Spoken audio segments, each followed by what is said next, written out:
Dit is donderdag die 21ste Maart en ons is hier in Rustenburg by Excalibur Kasteel Venue en dit is regtig 'n pragtige plek. As jy wil gaan kyk, Google dit gerus, Excalibur Rustenburg. 'n Pragtige venue, 'n kasteeltema, alles tot in die fynste detail is 'n kasteeltema. En dan is hier ook kleredrag waarmee jy kan opdres en 'n lekker tema partytjie hou of 'n troue hou. Hier is pragtige tuine en dit is vir die funksie van Suidland Burgerlike Beskerming waarby ons betrokke is. En ek het 'n hele paar van die luisteraars vandag hier ontmoet. Dankie vir elkeen se ondersteuning en dat jy kom groet en hallo sê en ietsie sê oor die boekvoorlesings wat ek doen. En soos dan nou gisterand beloof, gaan ek nou aan met The Long Lost Grave. From the river mouth came a Zambezi shark, idling, swimming along, when suddenly a whiff of blood washed about it. The shark whipped around with its vicious slash of its tail, searched and found the blood-tasting trail. The shark, younger and only half the size of its counterpart not far away, drove against the current with powerful thrusts of its tail. As the taste of blood became stronger, the pea-sized brains of the beasts became more and more infuriated until they blindly and ferociously drove onwards towards the two unsuspecting and unprotected divers. And all the while, more and more sharks, some large and others small, joined the bloody tasty scent on the slow westward current. Using a powerful hose, Tony flushed the last traces of blood into the sea just as they pulled level with the Flying Dutchman. Smiling almost cheerfully, he waved at the grim-faced men, who stared suspiciously back at them. He felt the sudden crazy urge to laugh about the awful deed he had just committed. Not that he cared about it, but because of the brutal hysteria behind it, for the shock and surprise these fools were about to receive would be tremendous and fatal. On Tony's affirmative smirk, Will swung the wrecker back to the open sea and pushed the throttle slowly to the halfway mark. He didn't look back, but stared fixedly over the rail above the bow as they headed back for Plettenberg Bay. He was overwhelmed by the impetus of the hideous deed. A wave of guilt flushed through him, and he felt remorse. This was not his way, his style of doing things. He heard Tony's raucous laughter somewhere behind and wanted to be sick. "Oh God, what have I got myself into?" He groaned and thrust both throttles full ahead, jammed them against the stop, and released all of the combined 800 horsepower of the Mercruisers in doing so.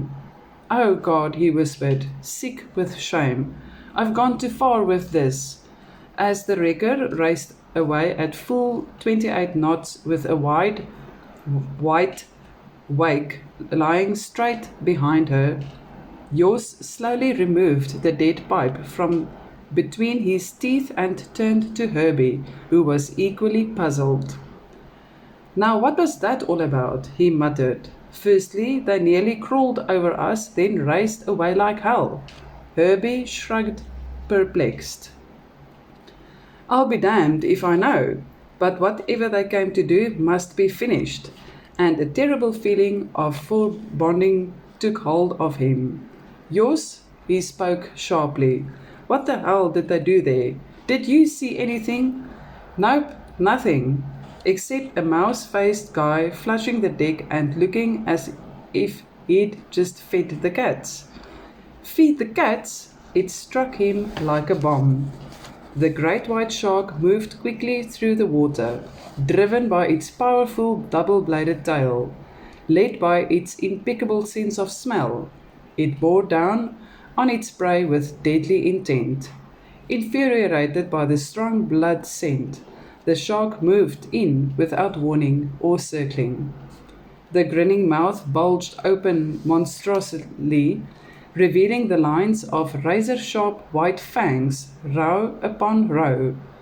The jaws seemed to dislocate at its highest or at its hinges as it grotesquely flew open, the deadly fangs projecting outwards. The shark took its prey at speed. The jaws crossed over, the fangs ripping into, severing and tearing the flesh and tissue, cracking the bones as if matches, as the beast savagely shook the carcass of the dead donkey. He devoured half of it all at once and flashed around and went after the remainder of the donkey. The Zambesi shark was a trifle slow and slightly off mark, but through its senses and short-sighted eyes it picked up movement dead ahead. Maddened beyond reason, the shark charged in with its wide jaws gaping. What had warned him, Rob never knew, but he suddenly saw the monster less than 2 meters away. There was no time to think, there was no time to evade, and his reaction was pure instinct. With the forceful water jet still shuddering under his arm, he spun around in a natural defense move, giving his back and at the same time crouching forward, and the shark hit. Its massive pointed snout barely missed Rob's head, and the gaping lower jaw collided with the yellow oxygen cylinder, cracking the fans as it scraped upwards against and over the metal. The jaws clamped down over the 3-inch hose of the water jet. The vicious blow stunned Rob, catapulting him forward into a somersault like a rag doll, and he was only vaguely aware of what was happening. Miraculously, he managed to keep the DV in his mouth as he gasped with pain. In his agony, he caught the horror-struck eyes of Cathy, and he fought against the dizziness that threatened to overcome him. He knew he had to think and keep his head, for the shark would be back. He swam the few paces back to a stricken Cathy and grabbed her to him, pressing his face against hers, trying to calm and reassure her. And with relief, he saw some calm and confidence returning to her wide grey-blue eyes.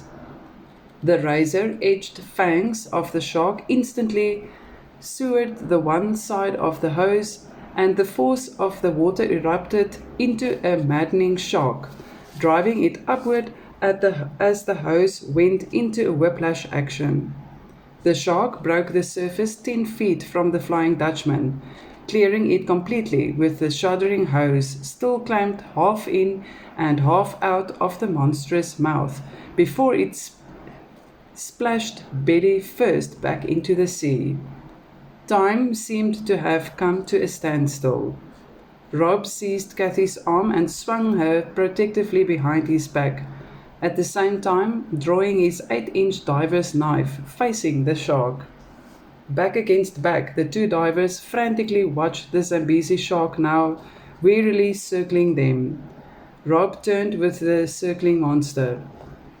Cathy followed, covering his back. There wasn't time to think.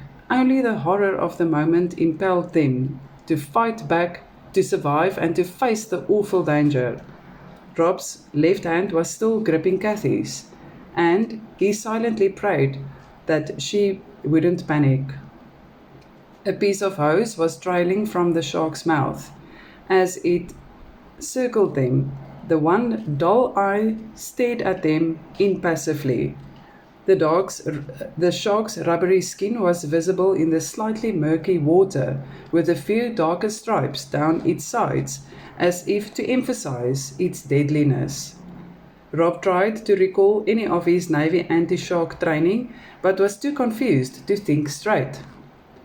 Sharks didn't usually attack without warning like this, and very, very seldom did they attack divers. In fact, he couldn't recall one incident where a diver had been attacked. Something had infuriated this beast. Whatever that had been, it might bring others. He knew they had to move fast, but first there were a few basic rules to obey. No sudden or violent movement, no unusual noise, and no panic. Sharks have the ability to pick that up. The hose had temporarily cooled the beast a bit, but whatever had brought it here in the first place would impel it into action again, and the shark came. Kathy felt her heart hammering wildly, and her fear was so great that it threatened to dull her thoughts. But she felt Rob's fingers painfully biting into her arm, forcing her to concentrate, to keep cool, and she tried to bring her wild breathing under control. Even in her distress, she realized that she was consuming air too fast, and it had added to her fear. She had the wild gaze to dash to the surface to get away. She had to use all her willpower to stay behind Rob, knowing that any such move would be fatal. She would never be able to make it, but they were not going to make it go anyway, so she thought with a sudden panic. Her fears closed in again, smothering her normal behavior. She started to shiver involuntarily and her bladder let go. The warm release spread from her crotch and down the inside of her thighs. Then she saw the shark, and everything inside her went dead. It was the largest great white she had ever seen, and as the beast loomed up, she noticed with horror the chunk of meat extending from his monstrous jaws. She saw the monster as if in a nightmare, opening its mouth, working the chunk of meat. Horror struck, she stared at the shark, completed its turn and dashed to her, its jaws wide open, allowing her to see each deadly white fang. She recoiled with terror and she screamed as her body uncontrollably convulsed and shrank behind her. And shrank back. Her demand valve shut her mouth and she choked as she swallowed water. She desperately grabbed for it, but in her confusion she could not find it. In her distress, she knew she was drowning. Oh God, help me, she thought as her mind mercifully went black. Rob reacted with the speed and strength born from distress and fear. He lashed out with a bold left fist and hit the 8-foot Zambezi shark just under its pointed snout and followed through with the knife firmly clasped in his right hand. The sharpened blade entered just behind the lower jaw, ripping backwards through its body as the shark flashed over, spilling its entrails and coloring the water with its blood. And out of the corner of his mask, he saw the great white. He suddenly realized the reason for Kathy's collapse. The great white, having devoured the whole carcass and come circling upon a new prey and did not wait. As it swam to the fear-stricken and drowning girl, its monstrous jaws opened wide. The bleeding Zambezi shark came over and swam right into the monster. The great white viciously bit into the bleeding shark, severing it almost in half. Blinded by bloodlust, it engorged the wounded shark and momentarily forgot about the divers. Rob didn't wait to watch the outcome. It was now or never, and he swung the limp girl around and jerked the emergency cord on Kathy's buoyancy compensator. It inflated with a rush of compressed air and her limp body shot to the surface. Rob followed with long, powerful kicks, warily watching the grisly scene below. Then he realized his air was exhausted and he forcefully sucked in the last precious mouthful of air before flipping the quick release and sent the now useless cylinder tumbling back to the bottom. Next, he let go of his weight belt and strongly swam to the surface, but took care to breathe out as he raced for the surface. When he broke into fresh air, he hungrily sucked it into his lungs. He looked down. 2 more monstrous sharks had rushed in on the tattered remains of the Zambezi shark, but he didn't see the one that came for him as he started swimming to the boat with quick strokes. "Oh my gosh!" Herbie breathed appalled as he and Jos stared over the gunwale in horror. The latter was anxiously clasping his shotgun as he searched around, but the surface was desolately empty, except for the severed pipe still slashing and coiling vigorously. "Did you see that?" Jos didn't answer. Of course he had seen it. Hell, that monster that had jumped clean out of the water was down there somewhere, and so were the 2 kids.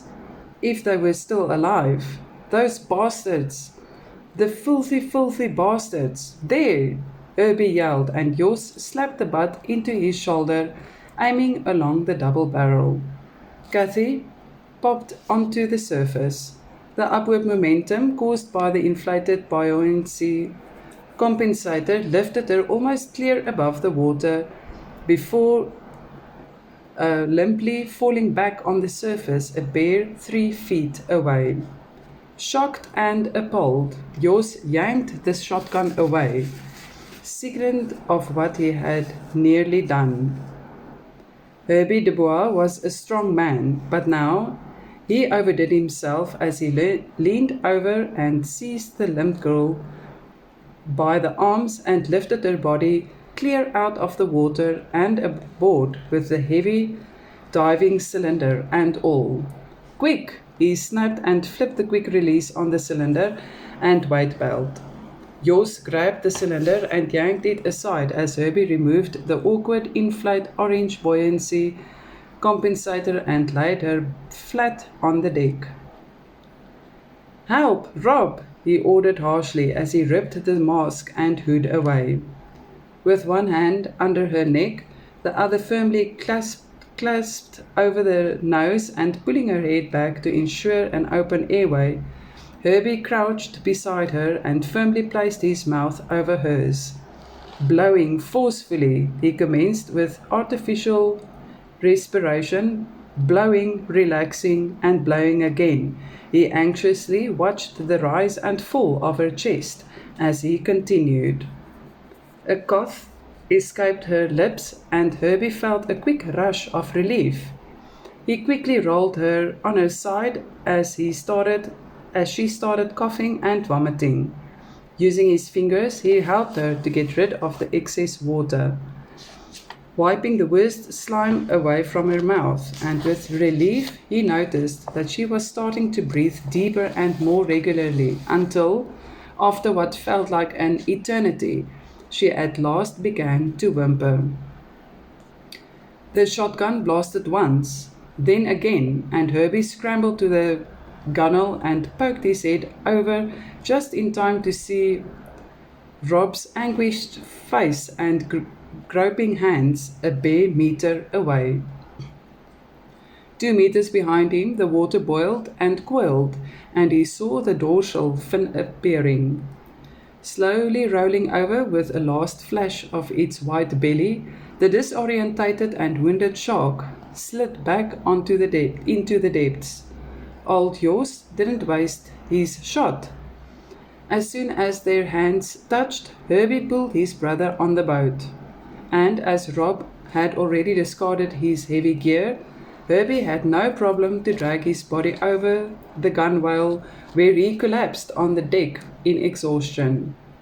With his head propped up against the gunwale, his eyes closed with unexpressed relief, he rested to recoup some strength and ease his painfully rasping breath and burning lungs. As he grimly straightened up, Herbie saw the wrecker racing across the bay. He suddenly realized that the whole episode had not lasted more than a mere couple of minutes, and all his anger returned with a fury that threatened to choke him. He swore, what kind of people would do such a dastardly thing? Behind them, the girl stirred and moaned deeply. Kathy? Rob crawled to her on all fours. She has swallowed a lot of water, but fortunately no water in her lungs. She will be okay now, Herbie told him reassuringly. Kathy's eyes fluttered open, closed and opened again, and the first thing she saw was the images become clear as Rob's concerned face and a few inches away. For a brief moment, she stared uncomprehendingly. Then, as realization slowly came, she began to sob and tears ran down her cheeks. Oh, Rob, she sobbed despairingly and lifted her hands to him. It's awful. He pulled her to him, pressing her tightly against his chest, stroking her hair, tried to comfort her. At the same time, he was overwhelmed with immense relief. In that moment, he knew with absolute clarity that he loved this girl in his arms. Hush, he whispered gently as he cradled her head against his chest. It's all right now. It's all over. I won't let anything happen to you. His promise sounded lame in his own ears, for it had been so close. He was so close to losing her, and he shuddered at the mere thought of it, hugging her even closer and kissed her. Herbie saw that they were both fine and then walked across to where Jos was still searching the surface, shotgun ready. He touched the old man's shoulder. You are hell on wheels with that gun, he said quietly. If it wasn't for you. He left the sentence unfinished as he remembered the shark which had nearly taken his brother on the surface. If this old man had not been so quick with his gun, and he knew that he would remain indebted forever, for he had saved his brother's life, and Rob was the only family he had. Jos, what kind of people can do such a disgusting thing?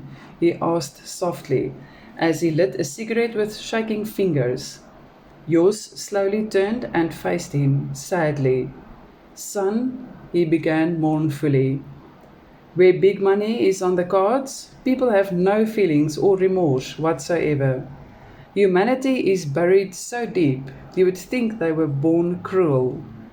Some people will sell their own parents if they could, for money. He eyed Herbie solemnly. So far, son, no lives were lost here, although it was close. These men want whatever is down there badly, and today was proof that they won't stop at murder. If they don't get what they want, none of us will be safe. This treasure down below will cause blood to flow. He couldn't bring himself to even use the word gold. No, boy, he shook his head, sorrowful. This is going to be bad. I see hard and troubled times ahead. Now, what do you suggest? I don't know, son. You've hired my boat to work from, and I got no objections to that, but I want no part of that money below. Jos refilled his pipe slowly, painstakingly pressing the tobacco into the bowl.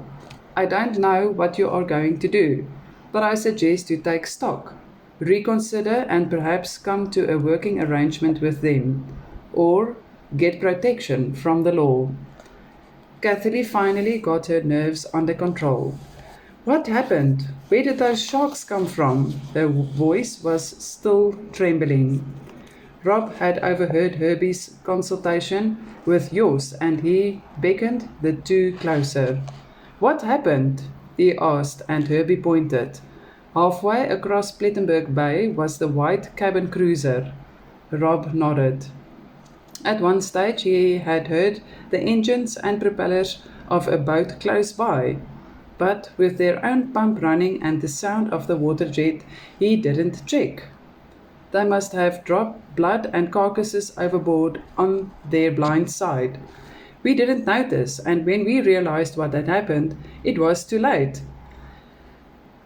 At that moment, the shark took the hose from you. It jumped clear out of the water, you know. Then everything happened so fast. It felt like ages, Rob replied. It's just awful, Cassie shrugged. I cannot believe it. They'd really tried to kill us. Yours made coffee. Strong, sweet, pitch black, with a generous dash of whiskey that helped to soothe their nerves. We must go ashore now, Rob decided. We all need a rest and I want to get Kathy to a doctor. He started to protest. She started to protest, but Jos silenced her. Rob is right. It can do no harm. Just to be certain. You may feel all right now, but you never know. We can leave the cylinders and other gear aboard, Herbie suggested as Rob helped an unusually or unsteady Kathy into the dinghy. No problem, Jos said quietly. I will wait here. But for once Rob was uncertain. Are you sure about this? I don't think it's wise to stay here alone. Come ashore with us. We can leave the boat and gear. It will be safe. But Jos stubbornly maintained that he preferred to stay aboard and he didn't mind the loneliness at all. Besides, he told them he had to clean his shotgun. Rob was indecisive. After the experience of the morning, he was reluctant to leave the old man aboard. Maybe it was his conscience for involving him in this mess, or maybe something else. But he would have preferred Jos to be with them. After all, he owned the old man his life. Thanks for those 2 shots. You saved me, he said with genuine gratitude. Ach, it's nothing, Jos muttered. But you better get going now and take your girl to the doctor. He paused and grinned with a shy twinkle in his eyes. Perhaps you can send me another bottle of whiskey before nightfall. Rob nodded. 1 bottle of whiskey coming soon. And they cast off. Dankie vir die saamluister. Dankie dat jy like, subscribe, share en die belbutton druk, as ook vir alle ander ondersteuning in al die forme. Geniet jou aand.